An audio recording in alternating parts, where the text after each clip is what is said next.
देखिए, पहलगाम आतंकी हमले के परिप्रेक्ष्य में हमने ये देखा कि भारत में बहुत सारे साइबर वॉर्स हो रहे हैं और साइबर अटैक्स लॉन्च किए जा रहे हैं भारत के क्रिटिकल इंफ्रास्ट्रक्चर सेक्टर में भी और गवर्नमेंट एजेंसीज में भी।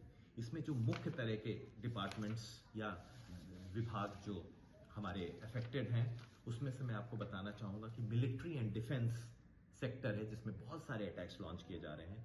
गवर्नमेंट पोर्टल्स हैं जिसमें डीडॉस अटैक्स और वेबसाइट डिफेसमेंट अटैक्स लॉन्च किए जा रहे हैं। इसके अलावा बैंकिंग एंड फाइनेंस है जिसमें disruption of digital payment systems attacks launch किए जा रहे हैं।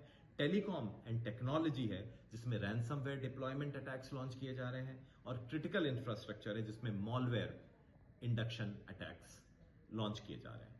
तो इन अटैक्स की वजह से एक तरह का साइबर वॉर चालू हो गया है और शायद जो हमारे उतने सौहार्दपूर्ण संबंध नहीं है जिन कंट्रीज के साथ, वो एक मैसेज देना चाह रहे हैं कि हम आपके क्रिटिकल इंफ्रास्ट्रक्चर को भी क्रिपल करना चाहते हैं।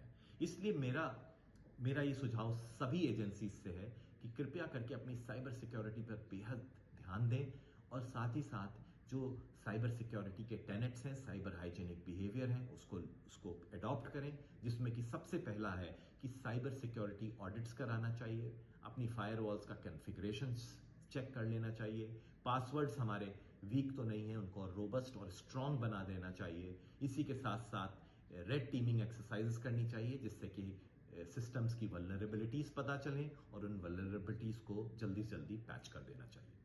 सर, जो रिपोर्ट हमने दूसरी बनाई है उसके बारे में बताएं सर। दूसरी रिपोर्ट के बारे में मैं बताऊंगा कुछ और थ्रेट एक्टर्स, जैसे कि पहले हमने आपको बताया था टीम इनसेन पीके जो पाकिस्तान बेस्ड थ्रेट एक्टर है, फिर Mysterious Team Bangladesh MTBD threat actor है, फिर Indo Hax Sec Indonesia based threat actor है, इसके अलावा Golden Falcon Middle East threat actor है। इन एपीटीज के अलावा अभी कुछ नए एपीटीज या नए ऐसे थ्रेट एक्टर्स हमें पता चले हैं जिसमें एपीटी 36 जो कि पाकिस्तान बेस्ड है, लेकिन शायद उसने अपने आईपीज मास्क किए हुए हैं, इसलिए उनकी जो आईपीज हमें मिल रहे हैं वो बल्गेरिया से ज्यादातर मिल रहे हैं। इसके साथ साथ मैं आपको ये दिखाना चाहूंगा, देखिए कितना ही उन्होंने बिल्कुल रियल लाइफ गवर्नमेंट लेटर उन्होंने बनाया है।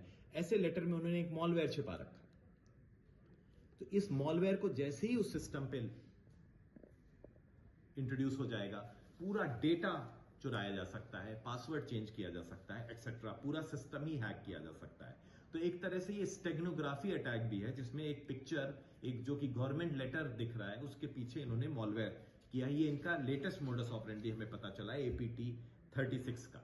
इसके अलावा बाकी थ्रेट एक्टर्स लगातार एक्टिव हैं और इस बार जो खास तौर से हमें बात पता चली है कि ये थ्रेट एक्टर्स एक दूसरे की मदद भी कर रहे हैं, सिनर्जाइज भी कर रहे हैं, कोऑर्डिनेटेड अटैक्स भी लॉन्च कर रहे हैं। सर, रिपोर्ट का नाम क्या दिया गया है?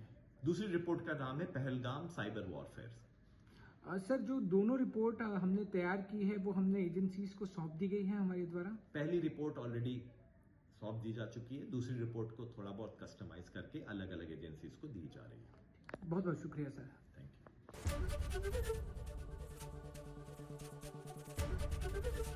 यू। एबीपी गंगा, खबर आपकी, जुबान आपकी।